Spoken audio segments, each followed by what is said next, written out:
नमस्कार दोस्तों, स्वागत है आपका अपने चैनल एग्ज़ाम सक्सेस मंत्रा में। तो फ्रेंड्स, ये हमारे जीके सीरीज़ का पार्ट 2 है। तो वीडियो शुरू करने से पहले फ्रेंड्स, आप लोग से एक निवेदन है, कृपया हमारे चैनल को सब्सक्राइब नहीं किए हैं तो कृपया सब्सक्राइब कर लें। तो चलिए फ्रेंड्स, चलते हैं पहले प्रश्न के साथ। भारतीय संविधान में मौलिक अधिकार किस भाग में है? तो फ्रेंड्स, आपको बताना है भारतीय संविधान में मौलिक अधिकार किस भाग में है। तो फ्रेंड्स, भारतीय संविधान में मौलिक अधिकार है भाग 3 में। भाग 3 में फ्रेंड्स मौलिक अधिकार है, और नोट कर लीजिए, इसे भारत का मैग्ना कार्टा भी कहा जाता है। कभी कभी ये फ्रेंड्स आता है क्वेश्चन, भारत का मैग्ना कार्टा भाग कौन से भाग को कहा जाता है? तो भाग 3 को जो फ्रेंड्स भारत का मैग्ना कार्टा कहा जाता है। तो कृपया आप नोट करते चलें। चलिए प्रश्न 2 के साथ, रक्तचाप मापने का यंत्र क्या कहलाता है? तो फ्रेंड्स, आपको बताना है रक्तचाप मापने का यंत्र क्या कहलाता है। ऑप्शन नंबर सी करेक्ट है फ्रेंड्स, स्फिग्नोमैनोमीटर। स्फिग्नोमैनोमीटर जो है रक्तचाप मापने का यंत्र कहलाता है। फ्रेंड्स, ऑप्शन में देखिए थर्मामीटर है, तो थर्मामीटर किस काम आता है? तो थर्मामीटर आता है फ्रेंड्स तापमान मापने के काम आता है। तो फ्रेंड्स, ये सब नोट करते चले, हाँ, ताकि काफ़ी ज़रूरी चीज़ें हैं। बैरोमीटर है फ्रेंड्स, तो बैरोमीटर किस काम आता है? बैरोमीटर आता है फ्रेंड्स वायुमंडलीय दाब को मापने में काम आता है। क्वेश्चंस में बहुत बार, कभी रेलवे एग्ज़ाम में भी बहुत बार आता है फ्रेंड्स, हम लोग के टाइम में भी आता था। बैरोमीटर बैरोमीटर किस काम आता है? तो फ्रेंड्स, बैरोमीटर आता है वायुमंडलीय दाब को मापने में। हाइड्रोमीटर किस काम आता है फ्रेंड्स? तो हाइड्रोमीटर जो है द्रव का घनत्व को मापने में काम आता है। आप नोट करते चले, हाइड्रोमीटर आता है द्रव के घनत्व को मापने में। हम लोग फ्रेंड्स कोशिश करते हैं कि हर क्वेश्चन के साथ 2-3 क्वेश्चंस के आंसर और देने का, ताकि अच्छे से पकड़ बने। चलिए फ्रेंड्स, प्रश्न 3 के साथ, क्षेत्रफल की दृष्टि से भारत का सबसे बड़ा राज्य कौन सा है? तो फ्रेंड्स, आपको बताना है क्षेत्रफल की दृष्टि से सबसे बड़ा राज्य कौन सा है। तो सबसे बड़ा राज्य हुआ friends option number D, Rajasthan. Rajasthan जो है फ्रेंड्स क्षेत्रफल की दृष्टि से भारत का सबसे बड़ा राज्य है। और फ्रेंड्स, इसमें कंफ्यूजिंग क्वेश्चन एक और है कि अब पूछ देगा फ्रेंड्स जनसंख्या की दृष्टि से कौन सबसे बड़ा राज्य है? तब फ्रेंड्स यूपी हो जाएगा, उत्तर प्रदेश। तो ध्यान दीजिएगा, अगर जनसंख्या की दृष्टि से बड़ा राज्य पूछेगा तो यूपी हो जाएगा फ्रेंड्स, और अगर क्षेत्रफल की दृष्टि से सबसे बड़ा राज्य पूछेगा तो हो जाएगा फ्रेंड्स राजस्थान। तो इस चीज़ को आप लोग ध्यान दीजिएगा। चलिए नेक्स्ट क्वेश्चन, सबसे अधिक जनसंख्या वाला राज्य कौन सा है? देखिए फ्रेंड्स, आ ही गया, सबसे अधिक जनसंख्या वाला राज्य अभी मैंने बताया था उत्तर प्रदेश। तो सबसे अधिक जनसंख्या वाला राज्य उत्तर प्रदेश, और क्षेत्रफल की दृष्टि से बड़ा राज्य है तो राजस्थान। चलिए next question, discovery of India पुस्तक के लेखक कौन है? तो फ्रेंड्स, आपको बताना है डिस्कवरी ऑफ इंडिया पुस्तक के लेखक कौन है। तो डिस्कवरी ऑफ इंडिया पुस्तक के लेखक कौन है friends? Pandit Jawaharlal Nehru. Correct answer होगा बी, पंडित जवाहरलाल नेहरू जी हैं डिस्कवरी ऑफ इंडिया पुस्तक के लेखक। फ्रेंड्स, यहाँ देखिए महात्मा गांधी है। महात्मा गांधी का भी फ्रेंड्स एक बुक है जो काफ़ी फेमस है, एग्ज़ाम रेलवे वगैरह के एग्ज़ाम में जो आते रहता है। तो माई एक्सपेरिमेंट विथ ट्रूथ, एक क्वेश्चन आता है friends, my experiment with truth किस के लेखक कौन है? तो फ्रेंड्स, वहाँ पे आप करिएगा महात्मा गांधी, और डिस्कवरी ऑफ इंडिया के पंडित जवाहरलाल नेहरू। सुभाष चंद्र बोस है फ्रेंड्स, इनका एक वक्तव्य है, तुम मुझे खून दो मैं तुम्हें आज़ादी दूंगा। ठीक है, ये क्वेश्चंस आता है बहुत बार, तुम मुझे खून दो मैं तुम्हें आज़ादी दूंगा। तो ये किसने कहा था? तो फ्रेंड्स, ये है सुभाष चंद्र बोस जी ने ये कहा था। ये सब नोट करते चलिए फ्रेंड्स, अच्छा क्वेश्चन है। एक क्वेश्चन के साथ 3-4 क्वेश्चन और भी कोशिश करेंगे पढ़ने का। चलिए, सूर्य का प्रकाश पृथ्वी तक पहुंचने में कितना टाइम लगता है? क्वेश्चन नंबर 6, सूर्य का प्रकाश पृथ्वी तक पहुंचने में कितना टाइम लगता है? तो आपको बताना है फ्रेंड्स, सूर्य का प्रकाश पृथ्वी तक पहुंचने में लगता है friends 8 minute 20 second. 8 minute 20 second में सूर्य का प्रकाश पृथ्वी तक पहुंचता है। ऑप्शन नंबर ए करेक्ट है। चलिए नेक्स्ट क्वेश्चन, जय जवान जय किसान का नारा किसने दिया था? तो फ्रेंड्स आपको बताना है जय जवान जय किसान का नारा किसने दिया था।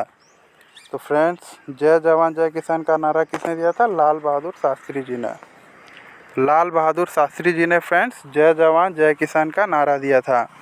अच्छा फ्रेंड्स इसमें एक और क्वेश्चन है, जय जवान जय किसान और जय विज्ञान, जय विज्ञान भी आता है, ठीक है, ये नारा किसने दिया था? जय जवान जय किसान जय विज्ञान। जय जवान जय किसान जय विज्ञान का नारा दिया था फ्रेंड्स अटल बिहारी वाजपेयी जी ने। नोट करते चलिए फ्रेंड्स, अच्छा जीके का तैयारी हो जाएगा। हम भी लोग ग्रुप डी एग्ज़ाम में क्वालिफाई करके आज जॉब में हैं, तो थोड़ा अपना एक्सपीरियंस भी शेयर करते हैं कैसे पढ़ना है।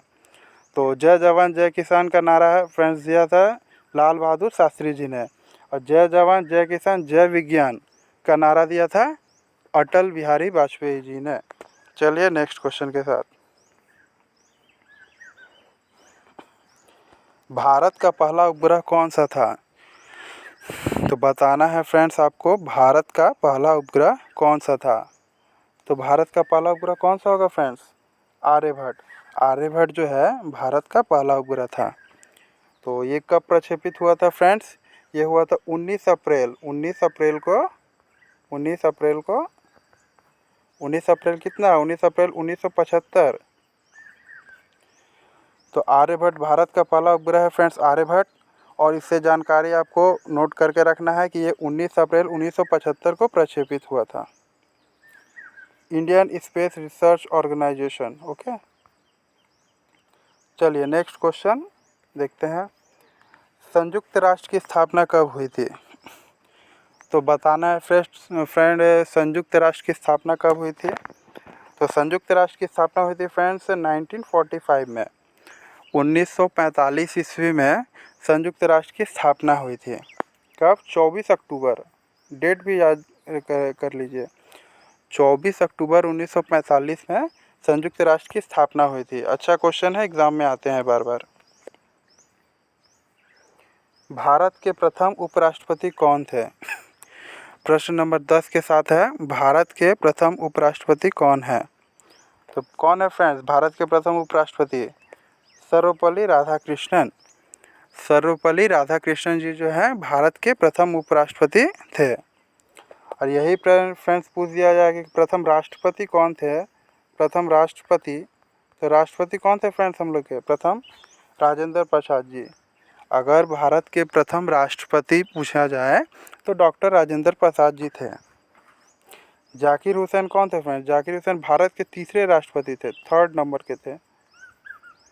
जाकिर हुसैन फ्रेंड्स भारत के तीसरे राष्ट्रपति थे, और डॉक्टर राजेंद्र प्रसाद जी भारत के प्रथम राष्ट्रपति थे। अब प्रथम उपराष्ट्रपति हो गया सर्वपल्ली राधाकृष्णन।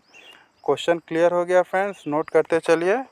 चलिए नेक्स्ट क्वेश्चन के साथ, गीता किस महाकाव्य का भाग है? तो गीता बताना है फ्रेंड्स आपको किस महाकाव्य का भाग है। तो गीता है फ्रेंड्स महाभारत का भाग। महाभारत तो फ्रेंड्स आप लोग ने देखी ही होगी, ठीक है, उसमें गीता का ज्ञान भगवान श्री कृष्ण के द्वारा दिया गया था। तो गीता किस महाकाव्य का भाग है फ्रेंड्स? तो महाभारत का भाग है। चलिए नेक्स्ट क्वेश्चन के साथ, ओलंपिक खेलों का आयोजन प्रत्येक कितने सालों में होता है? तो बताना है फ्रेंड्स आपको ओलंपिक खेलों का आयोजन प्रत्येक कितने सालों में होता है। तो ओलंपिक खेलों का आयोजन प्रत्येक होता है 4 सालों में। ओलंपिक जो है हर 4 सालों के बाद फ्रेंड्स आयोजित होता है। भारत का सबसे बड़ा बांध कौन सा है? तो फ्रेंड्स आपको बताना है भारत का सबसे बड़ा बांध कौन सा है। तो ये क्वेश्चन थोड़ा सा कंफ्यूजिंग रहता है फ्रेंड्स, बहुत लोग गलत भी आंसर मार देते हैं। तो देखिए हीराकुंड बांध जो है, हीराकुंड बांध है सबसे लंबा बांध है, सबसे बड़ा बांध है हीराकुंड बांध। और अगर ऊंचा पूछा जाए तो भाखड़ा नांगल बांध है फ्रेंड, इसको नोट कर लीजिए, ठीक है। सबसे बड़ा बांध पूछा जाए तो हीराकुंड बांध, और सबसे ऊंचा पूछा जाए तो फ्रेंड्स भाखड़ा नांगल बांध। इसी में कंफ्यूजिंग में बहुत बार बच्चे गलत कर देते हैं, तो इस चीज़ को ध्यान रखिए, नोट कर लीजिए। चलिए नेक्स्ट क्वेश्चन के साथ, कोशिका की खोज किसने की? तो फ्रेंड्स आपको बताना है कोशिका की खोज किसने की। तो कोशिका की खोज किसने की फ्रेंड्स? रॉबर्ट हुक ने। ऑप्शन नंबर ए सही आंसर होगा, रॉबर्ट हुक। चार्ल्स डार्विन का एक अच्छा पुस्तक है फ्रेंड्स, चार्ल्स डार्विन का, इसको नोट कर लीजिए। The origin of the species, the origin of the species 1859 में ये पब्लिश हुआ था। The origin of the species किसकी पुस्तक है? चार्ल्स डार्विन की। तो ये क्वेश्चंस भी एग्जाम में बहुत बार आते हैं फ्रेंड्स। चार्ल्स डार्विन की पुस्तक है the on the origin of species 1859 में प्रकाशित हुई थी। इसे आप नोट कर लीजिए। विश्व का सबसे बड़ा मरुस्थल कौन सा है? विश्व का सबसे बड़ा मरुस्थल आपको बताना है फ्रेंड्स कौन सा है। तो सहारा मरुस्थल जो है फ्रेंड्स सबसे बड़ा मरुस्थल है, गर्म मरुस्थल है। हाँ, सबसे बड़ा मरुस्थल है, गर्म मरुस्थल है। कहाँ है? तो उत्तरी अफ्रीका में है, उत्तरी अफ्रीका में है। ये नोट कर लीजिए, उत्तरी अफ्रीका में है। तो सहारा मरुस्थल कहाँ है फ्रेंड्स? उत्तरी अफ्रीका में है, सबसे बड़ा मरुस्थल है। थार मरुस्थल को क्या कहा जाता है फ्रेंड्स? थार मरुस्थल को कहा जाता है ग्रेट इंडियन डेजर्ट। इसको भी नोट कर लीजिए। थार मरुस्थल क्या है? थार मरुस्थल है ग्रेट इंडियन डेजर्ट। सहारा मरुस्थल कहाँ है? उत्तरी अफ्रीका में है। गोबी मरुस्थल कहाँ है फ्रेंड्स? गोबी मरुस्थल है एशिया में। सब नोट करते चलिए, गोबी मरुस्थल एशिया में। कालाहारी मरुस्थल, कालाहारी मरुस्थल कहाँ है? दक्षिणी अफ्रीका में। सहारा मरुस्थल हो गया उत्तरी में है और कालाहारी मरुस्थल है दक्षिणी अफ्रीका में। तो फ्रेंड्स इस चीज़ को ध्यान में रखिए। नहीं समझ में आता है तो वीडियो को दोबारा देखिए, वहाँ से नोट करिए। तो अच्छा क्वेश्चन है फ्रेंड्स। हम लोग इसी तरीके से चलते चलेंगे, हर क्वेश्चन के साथ 2-3 क्वेश्चन और देखने का, ताकि तैयारी और भी जल्दी से मजबूत हो। तो चलिए फ्रेंड्स क्वेश्चन नंबर 16 के साथ। भारत के संविधान में कितनी अनुसूचियां हैं? तो फ्रेंड्स आपको बताना है भारत के संविधान में कितनी अनुसूचियां हैं। Option number C 12। तो भारत के संविधान में फ्रेंड्स 12 अनुसूचियां हैं। हाँ, लेकिन मूल संविधान में 8 है। कभी कभी क्वेश्चन आता है मूल संविधान में कितनी अनुसूचियां हैं? तो मूल संविधान में 8 है। ठीक है, भारत के संविधान टोटल है 12, लेकिन मूल संविधान में है 8। मानव शरीर का सामान्य तापमान कितना होता है? तो फ्रेंड्स आपको बताना है मानव शरीर का सामान्य ताप कितना होता है। मानव शरीर का सामान्य ताप होता है फ्रेंड्स 98.6 डिग्री फ़ारेनहाइट। तो कितना है फ्रेंड्स मानव शरीर का सामान्य तापमान? 98.6 डिग्री फ़ारेनहाइट, या फिर इसको सेल्सियस में बोलेंगे 37 डिग्री सेल्सियस। 98.6 डिग्री फ़ारेनहाइट माने 37 डिग्री सेल्सियस। इसके बराबर सेल्सियस में पैमाना है 37 डिग्री, और फ़ारेनहाइट में 98.6 डिग्री। इसको आप ध्यान रखेंगे। चलिए नेक्स्ट क्वेश्चन के साथ। भारत का राष्ट्रीय कैलेंडर किस पर आधारित है? तो फ्रेंड्स बताना है आपको भारत का राष्ट्रीय कैलेंडर किस पर आधारित है, कौन से संवत पर आधारित है। आता है क्वेश्चन एग्जाम में बहुत बार। तो ऑप्शन मार देना है बी, शक संवत। तो भारत का जो राष्ट्रीय कैलेंडर है फ्रेंड्स वो शक संवत पे आधारित है, याद रखेंगे। चलिए नेक्स्ट क्वेश्चन के साथ। भारत का लौह पुरुष किसे कहा जाता है? तो भारत का लौह पुरुष किसे कहा जाता है फ्रेंड्स आपको बताना है। तो भारत का लौह पुरुष हो गया फ्रेंड्स सरदार वल्लभ भाई पटेल। सरदार वल्लभ भाई पटेल जी को भारत का लौह पुरुष कहा जाता है। चलिए नेक्स्ट क्वेश्चन के साथ। राज्यसभा के सदस्यों का कार्यकाल कितने समय का होता है? तो राज्यसभा के सदस्यों का कार्यकाल कितने समय का होता है फ्रेंड्स बताना है आपको। तो 6 वर्ष हो गया, 6 वर्ष होता है राज्यसभा के सदस्यों का कार्यकाल।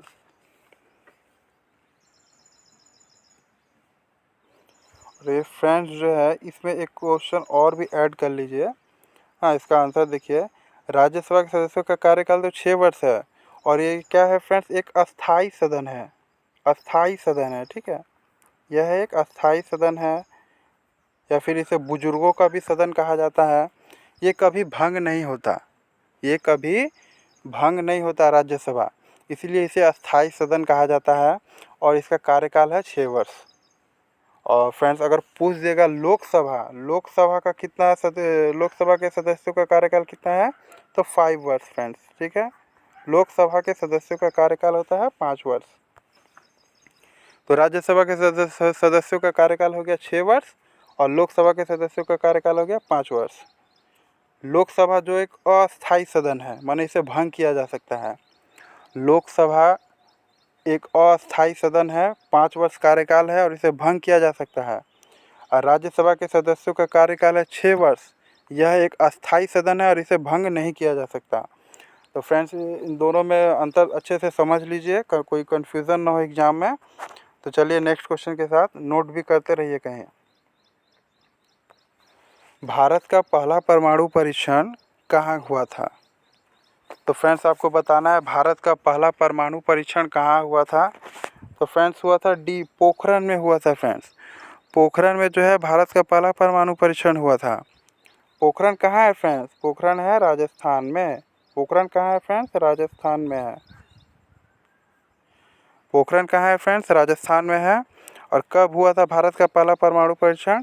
18 मई को हुआ था, 18 मई 1974, 18 मई 1974। ठीक है, 18 मई 1974 को भारत का पहला परमाणु परीक्षण हुआ था, पोखरण में हुआ था, राजस्थान में। चलिए नेक्स्ट क्वेश्चन के साथ। गोल्डन रिवॉल्यूशन, स्वर्ण क्रांति किससे संबंधित है? तो स्वर्ण क्रांति बताना है फ्रेंड्स। गोल्डन रिवॉल्यूशन किससे संबंधित है? तो फल एवं बागवानी से संबंधित है गोल्डन रिवॉल्यूशन। इसके साथ ही और भी कुछ है फ्रेंड्स, देख लेते हैं। जैसे दुग्ध उत्पादन पूछ देगा, दुग्ध उत्पादन किससे संबंधित है, कौन से क्रांति से संबंधित है दुग्ध उत्पादन? तो दुग्ध उत्पादन जो है सफ़ेद क्रांति से संबंधित है। नोट कर लीजिए, कहीं नोट करना है तो। दुग्ध उत्पादन संबंधित है सफ़ेद क्रांति से। गेहूं उत्पादन संबंधित है फ्रेंड्स हरित क्रांति से, हरित क्रांति से। अब मछली उत्पादन संबंधित है फ्रेंड्स नीली क्रांति से। तो दुग्ध उत्पादन संबंधित है सफ़ेद क्रांति से। फल एवं बागवानी उत्पादन है गोल्डन रिवॉल्यूशन, स्वर्ण क्रांति से। गेहूं उत्पादन संबंधित है हरित क्रांति से। मछली उत्पादन संबंधित है आपका किससे? नीली क्रांति से। तो इसे नोट करते चलिए फ्रेंड्स। जननी सुरक्षा योजना किससे संबंधित है? तो फ्रेंड्स आपको बताना है जननी सुरक्षा योजना किससे संबंधित है। ऑप्शन सी राइट आंसर होगा, मातृ स्वास्थ्य। तो जननी सुरक्षा योजना किससे संबंधित है? मातृ स्वास्थ्य से संबंधित है, माताओं के स्वास्थ्य से संबंधित है जननी सुरक्षा योजना। चलिए,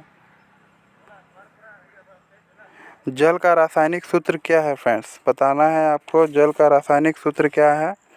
तो जल का रासायनिक सूत्र क्या है फ्रेंड्स? H2O है, ये जल का रासायनिक सूत्र है। जल का रासायनिक सूत्र बताना है फ्रेंड्स। H2O हो गया जल का रासायनिक सूत्र। CO2 किसका है? CO2 है फ्रेंड्स कार्बन डाइऑक्साइड का।